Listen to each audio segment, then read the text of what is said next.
Hey, what's up guys? It's Scott from EVANNEX. Today we're going to be replacing the front control arms on our Model 3. It also pertains to the Model Y. We went for the 10-piece kit, which comes with the lateral links, compliance links, upper control arms, inner and outer tie rods. There's also a 6-piece kit that's just the control arms available, and a 12-piece that will come with sway bar links as well. So let's get started.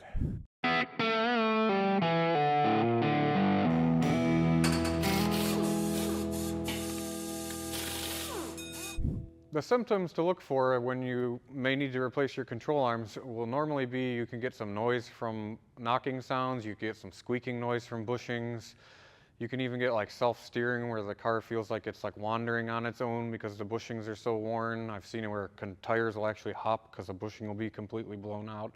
So anything that you notice like in your driving or steering that has changed from what it used to be, I would go get your bushings and your whole front end checked out and make sure that you're safe to go. So obviously the first step is going to be to remove the wheel. So you're going to get a 21mm socket, and if you're lucky enough to have a cordless impact, otherwise a ratchet will do. And you got to take off all 5 lug nuts. Make sure you support the wheel so it doesn't fall. Next on this car, we're going to remove our skid plate we have on here. This is available. It'll be posted below in a link. It's the EVANNEX skid plate. Protects the underneath of the car. As you can tell, it's doing its job. It's held on by 8 4mm Allens. Go ahead and remove that so we can get to the lower control arm bolts on the inside.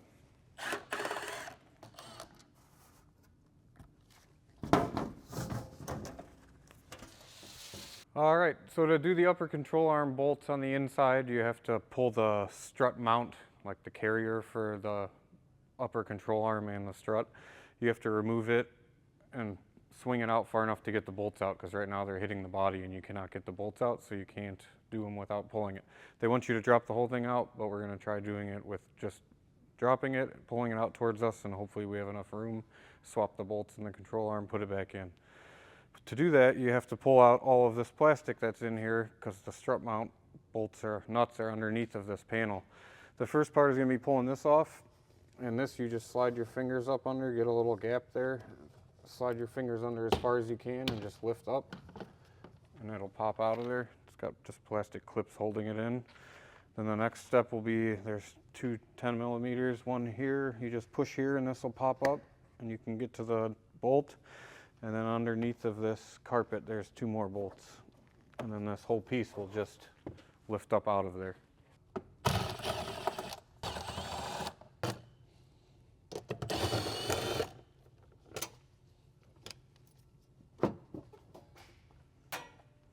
This plate just comes out, but the bolts go through this plate and into the body, so you have to remove those bolts. There's also a bolt up here right in front of the windshield washer reservoir. It's another 10mm you're going to have to undo.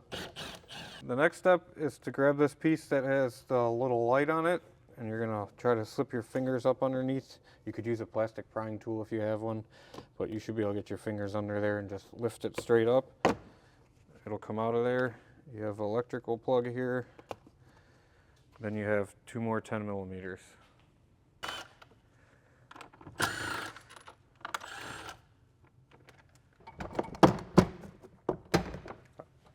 This is just held in by plastic clips, so again, you're just going to grab it, try to get your fingers under it so that you don't just snap off the piece of plastic that you're holding. And then you're going to pull up. It's a little tough.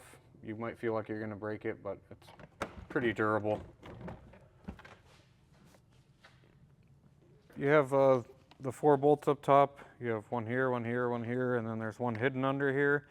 They want you to pull all this off to do it. I prefer not to, just because I can lift this up and use that 13mm gear wrench and get it out. So that's the way I'm going to go about it. If you don't have a gear wrench or you don't feel like trying to get your arm in there, you could take this all out of the way. The bolts to remove this, you have 2 13mm and 2 15mm bolts.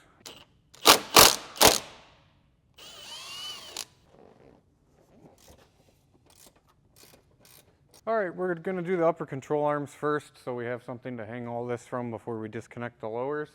They want you to pull the whole inner fender and stuff out. You don't really have to do that. You can unbolt the top bolts, have this come out towards you enough that you can snake the bolts in and out with the control arm.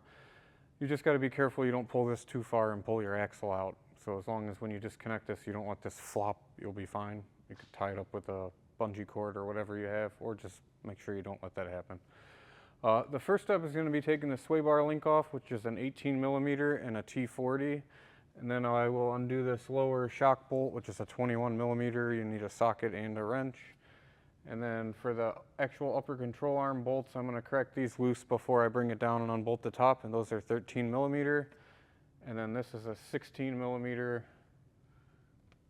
with a Torx on the other side. That's not the original bolt, so it's different than what you may have on your car.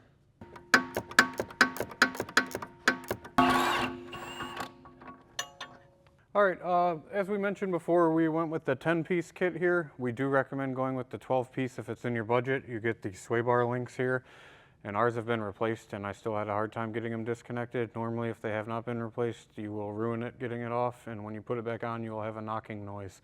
So highly suggest getting the ones that come with the sway bar links, just to avoid any noises after you just went through all this work.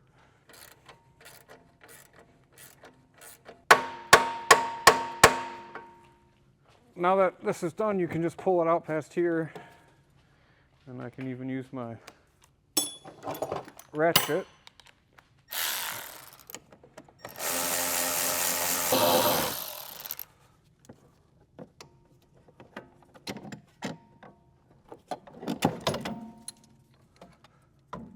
And your control arm's out then.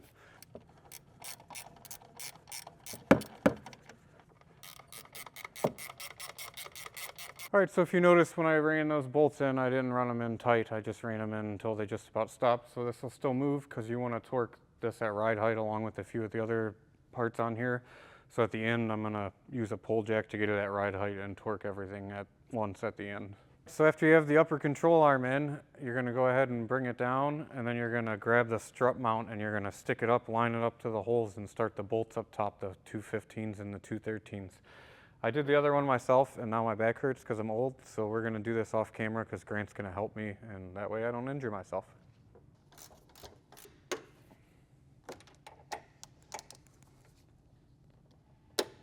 So this is where leaving the pry tool in here comes in handy, because as you can see, the control arm's ready to go in. Now I can just push her down in there. It's all the way up seated, pull this out, and then I can get my bolt and put it through there. All right, and then just one thing we wanted to mention, the pinch bolt here, the OE is a T50 and a 15mm. Most of the other kits come with actual bolts instead of a Torx, so if you have had any work done on your front end, you may have different size bolts here for the pinch bolt, or for the inside bolts here, they may be different than what we have. We're going to go ahead and torque this, because this can be torqued. It doesn't have to be torqued at ride height, it can be done now, and it's 41.3 foot-pounds, and it's a 15mm and a 16mm wrench. I'm going to pull off these two 22mm nuts on the lower control arms, and then I'm going to use our Schwaben tool to separate these joints. It makes the job a lot easier. If you want to get one, it'll be in the link below. So you have to counter hold this with a T40, and then the 22. This style actually comes out pretty easily normally, but if it had been corroded in there, we do have this tool that goes up on here, and it'll slide in here, and then it'll go on the bottom of the stud, and then you tighten this bolt down, and as it tightens down, it pushes it, and it pops it right up out of there. It makes that job way easier. Didn't have to use it on this, I kind of was hoping to, so you could see how nice it is, but if you want to get one of these, check out the link below. All right, and then next you're going to undo these two bolts here, which are 21. Make sure you hold on to this so it doesn't fall and hit you.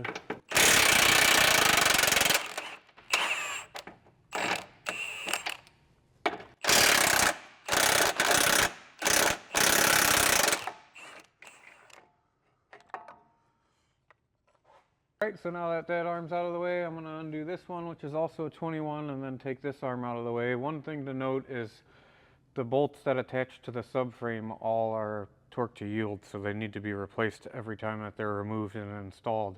So make sure you get those bolts.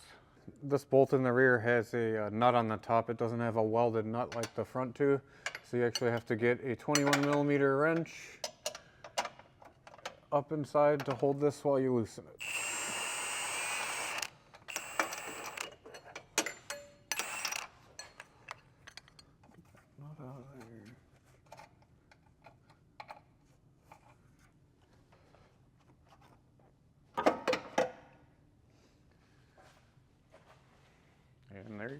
So now we're going to go ahead and put the new ones in. I'm going to put this just roughly where it's going to go.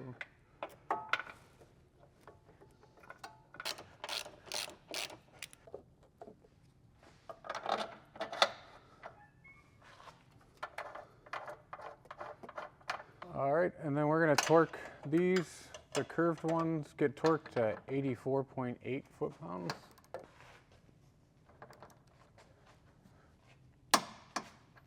And then we're going to torque the lateral link to subframe bolts here, and the torque is 99.6.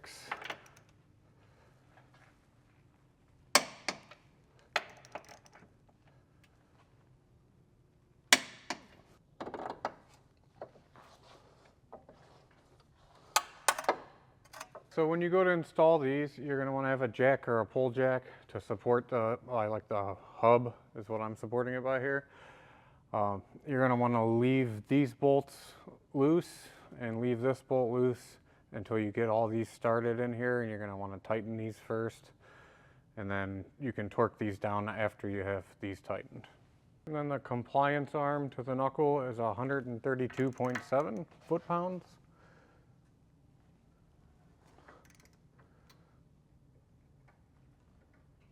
And then the torque on the lateral link to the knuckle is actually the same, 132.7. The new nut's a 21, the old one was a 22, so it's going to be one of those two sizes.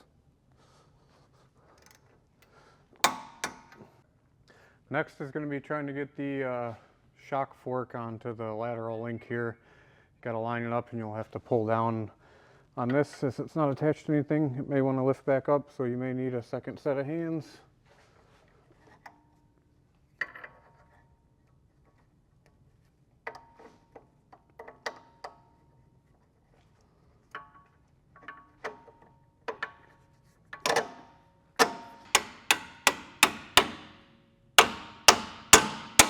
All right, this is a 21 and a 21, and it's 78.2 foot-pounds. I'm not going to tighten this one all the way because we need to have it at ride height. So I'm going to put the pull jack under there and then run it up a little bit more.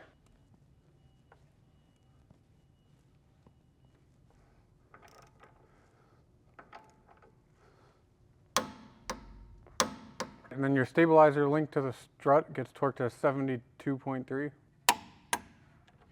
And next I'm going to jack this up to ride height to torque the two upper control arm inner bolts, because I couldn't reach them before when I had it jacked up to ride height, so we're going to do that now. And then the upper control arm to the upper control arm mounts are 36.9 foot-pounds.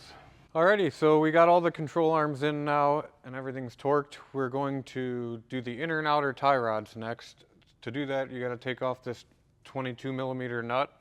Then you have to, before you take this off, you want to loosen your jam nut here, which is a 21 millimeter on this car. Then you also have just a spring clamp here you're going to squeeze with pliers and slide off. And then on the inside you have a metal band clamp that you'll either have to cut off, or you can take a long screwdriver and put it in like the little hook part and just whack it with a hammer and it'll come right off. And when we go to put it back together, we're going to use a zip tie there instead of a band clamp. This is a 22 millimeter.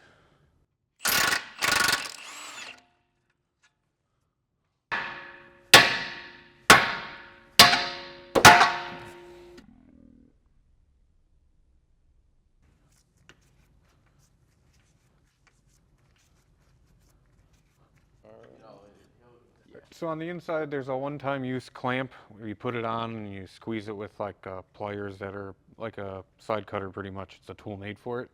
And the only way to take it off is either reach in there and cut it with side cutters, which the ones we have aren't long enough to reach in there. So if you just take a long screwdriver or pry bar, it doesn't even have to be that sharp, and put it right on the hoop. Whack it and it'll come right off like that. Pull it right out. No big deal. And then you want to twist this a few times just to make sure it's not stuck on there. And then you should be able to pull it off. And there's your boot. Obviously, if you take this off and it's cracked or damaged, you want to replace it. These ones are good. We're going to reuse them. The only time you really need to replace this is if it's cut or ripped open, because this keeps all the dust and dirt and everything out of the seals on the shafts for your inner tie rods. And without these, you'd be replacing your rack and pinion, so make sure you put these back on. so next up is going to be the inner tie rod, because we have the boot and all of the stuff off. Now the inner tie rod's exposed, and if you look at it, there'll be 2 slots on it, but it's pretty much impossible to get a wrench on there. So Schwaben has this tool. There'll be a link in the description if you're interested in getting it, but what it does is you slide it over top of the round ball part of the inner tie rod. So what it's going to do is go around here, and then when you turn this with the ratchet, it actually just pushes against and turns and breaks it free. And this is honestly, I've been working on cars for a very long time, and this is the best one of these tools that I've ever used. Normally you have a long tube with all these other pieces that you have to put in and then lock in, and then by the time you get the ratchet on, everything falls apart and you got to start over. This is definitely worth its money. We're loosening it, so I'm in the top one, put the ratchet to loosening, get it kind of like locked on to where it feels tight, put a little bit of pressure, and then just constantly improve the pressure, and it breaks right free. Pull your tool back off, and then this will unthread by hand. So we got the old one out, and we're about to put the new inner tie rod in. Tesla does not sell inner tie rods. They want you to replace your steering rack if the inner tie rod goes bad. You can see that the steering rack is good. Nothing looks wrong with it. So you could just replace the inner tie rod and save yourself a bunch of money. There's no torque specs, obviously, from Tesla for this. So we would say at least 50 to 60 foot-pounds, and make sure you put blue Loctite. You can start this by hand, run it in as far as you can. It'll stop.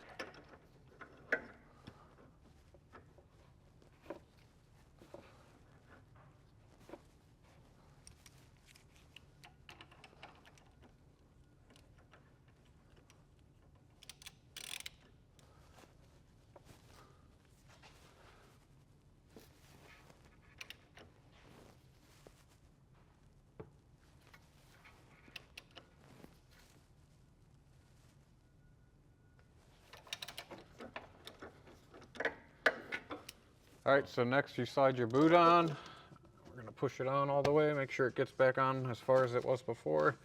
You can slide the inner on, make sure you slide it on all the way, and we'll worry about putting a clamp on that later. This outer clamp we'll put on right now. This was 25 turns to take off the old tie rod, so I'm gonna put the new one back on, 25 full turns. Put it back in, torque down the outer tie rod, and this thing will be ready for the alignment machine.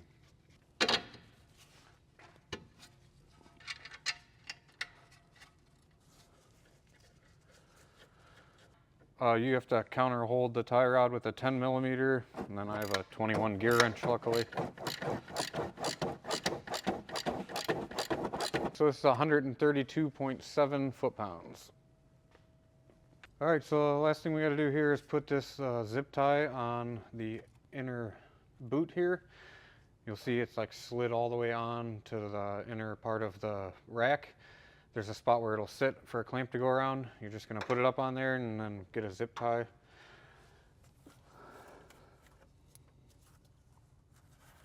Once you get it started, leave it loose. You're going to line it up into the recessed area for the clamp to go. Just make sure you get it on there nice and tight. There's no pressure there or anything, so it's not going to fall off as long as you pull it tight enough. If you wanted to, you could get a hose clamp, a metal one, and put it on there, but honestly, a zip tie is fine. All right, so we're all wrapped up. We got all the control arms on. Everything's all torqued. The next step would be putting the frunk back in, which is the reverse of how you took it out. It's pretty simple. A few bolts, couple clips, make sure you plug the light back in. And then lastly after that, you need to make sure you take it to an alignment shop, because counting the turns will get you close enough to make it to the alignment shop, but it is not going to be good for driving on your tires or for safety, and your eyes are not going to get you good enough if you try to just look at it. So make sure you take it somewhere and get it professionally aligned when you're done, and don't forget to torque your wheels before you drive it anywhere.